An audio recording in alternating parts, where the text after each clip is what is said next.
ನಮಸ್ಕಾರ, ನಿಮಗೆಲ್ಲರಿಗೂ ದಿಶು ಹೋಮ್ ಕಿಚನಿಗೆ ಸ್ವಾಗತ. ಇವತ್ತಿನ ಸ್ಪೆಷಲ್ ರೆಸಿಪಿ ಮಂಗಳೂರಿನ ಮಾಂಜಿ ಮೀನಿನ ಮಸಾಲ ಫ್ರೈ. ನೆಕ್ಸ್ಟ್ ಟೈಮ್ ನೀವು ಮೀನು ತರುವಾಗ ಒಂದ್ಸಲ ಈ ಮಸಾಲೆನ ಮನೆಯಲ್ಲಿ ಮಾಡಿಕೊಂಡು ಈ ರೀತಿ ಫಿಶ್ ಮಸಾಲ ಫ್ರೈ ಮಾಡ್ಕೊಳ್ಳಿ, ತುಂಬಾ ರುಚಿಯಾಗಿರುತ್ತೆ. ಹಾಗಾದರೆ ನಾವೀಗ ಮಾಂಜಿ ಮೀನಿನ ಮಸಾಲ ಫ್ರೈ ಹೇಗೆ ಮಾಡೋದು ಅಂತ ನೋಡೋಣ. ಇಲ್ಲಿ ದೊಡ್ಡ ಸೈಜಿನ 3 ಮಾಂಜಿಯನ್ನು ಕಟ್ ಮಾಡಿಕೊಂಡು ಕ್ಲೀನ್ ಮಾಡ್ಕೊಂಡು ಇಟ್ಕೊಂಡಿದ್ದೇನೆ. ಈಗ ಚಾಕುವಿನ ಸಹಾಯದಿಂದ ಮಧ್ಯದಲ್ಲಿ ಈ ರೀತಿಯಾಗಿ ಕಟ್ ಮಾಡ್ಕೊಳ್ಳಿ. ಈ ರೀತಿ ಮಾಡೋದ್ರಿಂದ ಮಸಾಲೆನ ಮೀನು ಇನ್ನೂ ಕೂಡ ಚೆನ್ನಾಗಿ ಎಳೆದುಕೊಳ್ಳುತ್ತೆ.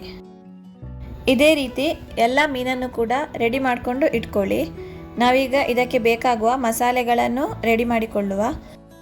ಒಂದು ಮಿಕ್ಸಿ ಜಾರಿಗೆ 15 ಬ್ಯಾಡಗಿ ಚಿಲ್ಲಿ, 1.5 ಟೇಬಲ್ ಸ್ಪೂನ್ ಕೊತ್ತಂಬರಿ ಬೀಜ, ಅರ್ಧ ಟೇಬಲ್ ಸ್ಪೂನ್ ಜೀರಿಗೆ, 5 ರಿಂದ 7 ಬೆಳ್ಳುಳ್ಳಿ, 1 ತುಂಡು ಶುಂಠಿ, ಸಣ್ಣ ಗಾತ್ರದ ಹುಣಸೆ ಹಣ್ಣು, ಅರ್ಧ ಚಮಚ ಅರಶಿನದ ಹುಡಿ, ರುಚಿಗೆ ತಕ್ಕಷ್ಟು ಉಪ್ಪು, ಹಾಗೆಯೇ ಸ್ವಲ್ಪ ನೀರು ಹಾಕಿ ಇದನ್ನು ನುಣ್ಣಗೆ ಪೇಸ್ಟ್ ಮಾಡ್ಕೊಳ್ಳಿ.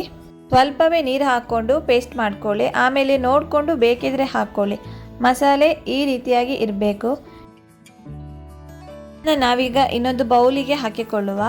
ಇದಕ್ಕೆ 2 ಟೇಬಲ್ ಸ್ಪೂನ್ ಕಾರ್ನ್ಫ್ಲೋರನ್ನು ಹಾಕಿ ಚೆನ್ನಾಗಿ ಇದನ್ನು ಮಿಕ್ಸ್ ಮಾಡ್ಕೊಳ್ಳಿ. ಮಸಾಲೆ ಜೊತೆ ಕಾರ್ನ್ಫ್ಲೋರು ಚೆನ್ನಾಗಿ ಮಿಕ್ಸ್ ಆಗಬೇಕು.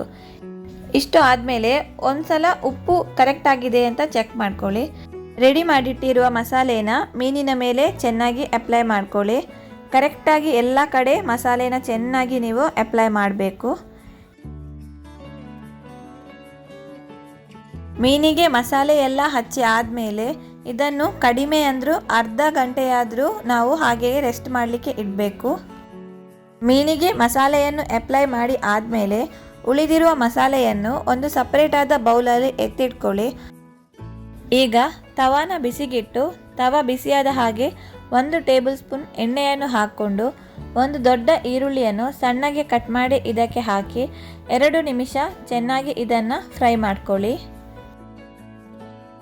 ಈರುಳ್ಳಿ ಫ್ರೈ ಆದ ಹಾಗೆ 1 ಮೀಡಿಯಂ ಸೈಜಿನ ಟೊಮ್ಯಾಟೊವನ್ನು ಇದಕ್ಕೆ ಕಟ್ ಮಾಡಿ ಹಾಕಿ ಸ್ವಲ್ಪ ಹೊತ್ತು ಇದನ್ನು ಕೂಡ ಚೆನ್ನಾಗಿ ಫ್ರೈ ಮಾಡ್ಕೊಳ್ಳಿ. ಈಗ ಸ್ವಲ್ಪ ಕರಿಬೇವನ್ನು ಸೇರಿಸಿ ಟೊಮ್ಯಾಟೊ ಸಾಫ್ಟ್ ಆಗೋವರೆಗೂ ಇದನ್ನು ಚೆನ್ನಾಗಿ ಫ್ರೈ ಮಾಡ್ಕೊಳ್ಳಿ. ಟೊಮ್ಯಾಟೊ ಸಾಫ್ಟ್ ಆದ ನಂತರ ಆವಾಗಲೇ ನಾವು ಎತ್ತಿಟ್ಟಿರುವ ಮಸಾಲೆನ ಇದಕ್ಕೆ ಹಾಕಿ ಇದನ್ನು ಕೂಡ ಚೆನ್ನಾಗಿ ಫ್ರೈ ಮಾಡ್ಕೊಳ್ಳಿ. ಇದರ ಹಸಿ ಸ್ಮೆಲ್ ಹೋಗೋವರೆಗೂ 2 ನಿಮಿಷ ಇದನ್ನು ಕೂಡ ಚೆನ್ನಾಗಿ ಫ್ರೈ ಮಾಡ್ಕೊಳ್ಳಿ. ಇವೆಲ್ಲ ಚೆನ್ನಾಗಿ ಫ್ರೈ ಆದ ನಂತರ ಆವಾಗಲೇ ನಾವು ಮ್ಯಾರಿನೇಟ್ ಮಾಡಿರುವ ಮೀನನ್ನು ಒಂದೊಂದಾಗಿ ಇದಕ್ಕೆ ಸೇರಿಸಿ ಹಾಗೆ ಉಳಿದಿರುವ ಎಲ್ಲ ಮಸಾಲೆಯನ್ನು ಇದರ ಮೇಲೆ ಸ್ಪ್ರೆಡ್ ಮಾಡ್ಕೊಳ್ಳಿ.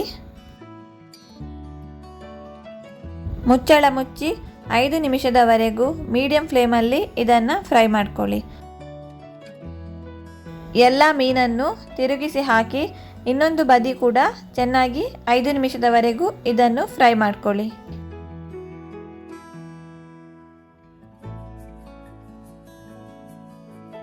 ಎರಡು ಕಡೆ ಕೂಡ ಚೆನ್ನಾಗಿ ಫ್ರೈ ಆಗಿದೆ. ಈಗ ಇದನ್ನು ನಾವು ಒಂದು ಪ್ಲೇಟಿಗೆ ಸರ್ವ್ ಮಾಡಿಕೊಳ್ಳುವ. ಮಾಂಜಿ ಮಸಾಲ ಫ್ರೈ ರೆಡಿಯಾಗಿದೆ. ನೋಡಿದ್ರಲ್ಲ, ಹೋಟೆಲ್ಗಿಂತಲೂ ನಾವು ಮನೆಯಲ್ಲಿಯೇ ತುಂಬ ರುಚಿಯಾಗಿ ಈ ರೀತಿ ಮಾಂಜಿ ಮಸಾಲ ಫ್ರೈಯನ್ನು ಮಾಡಬಹುದು. ಈ ರೆಸಿಪಿ ನಿಮಗೆ ಇಷ್ಟ ಆದರೆ ಲೈಕ್ ಮಾಡಿ, ಕಮೆಂಟ್ ಮಾಡಿ, ಶೇರ್ ಮಾಡಿ. ಹಾಗೆ ನಮ್ಮ ಚಾನಲಿಗೆ ಸಬ್ಸ್ಕ್ರೈಬ್ ಮಾಡಿ. Thank you for watching.